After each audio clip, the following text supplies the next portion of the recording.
جنگل کے قریبی جزیرے کے برفانی علاقے میں ایک ظالم ملکہ حکومت کرتی تھی، جہاں ملکہ کی اجازت کے بغیر کوئی چڑیا بھی پیر نہیں مار سکتی تھی۔ وہ ہر کام اپنے طریقے اور راب سے کروانے کی عادی تھی، مگر یہ ملکہ اب تک اولاد سے محروم تھی۔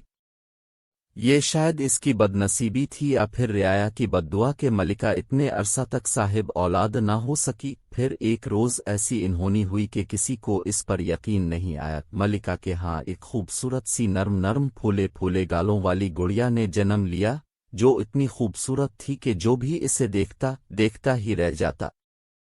ملکہ نے اس کا نام شہر بانو رکھا۔ دن گزرتے گئے اور شہر بانو بڑی ہونے لگی، لیکن ایک حیرت انگیز بات یہ تھی کہ اولاد کی دولت پا کر بھی ملکہ کے رویہ میں کوئی فرق نہیں آیا تھا، بلکہ وہ پہلے سے زیادہ مغرور ہو گئی۔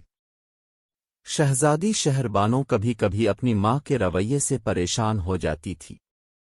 وہ سمجھتی تھی کہ سب انسان برابر ہوتے ہیں اور ان میں کوئی اونچ نیچ نہیں ہوتی۔ رعایا بھی اپنی شہزادی شہر بانو سے بہت پیار کرتی تھی۔ ایک روز شہزادی نے اپنی ظالم ماں کو سبق سکھانے کا سوچا، اور پھر اس نے برفانی جزیرے میں برف کا مصنوعی طوفان پیدا کرنے کا فیصلہ کیا تاکہ ملکہ تمام چیزوں سے محروم ہو جائے اور اس میں بھی محرومی کا احساس پیدا ہو۔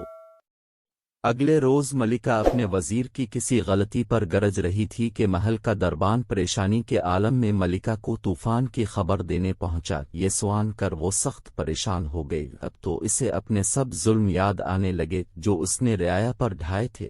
الفادر طوفان بڑھتے بڑھتے محل کے دروازے تک پہنچ گیا تو ملکہ اپنے رویوں پر لوگوں سے معافی مانگنے لگی اور آئندہ کسی پر ظلم نہ کرنے کا عہد کیا۔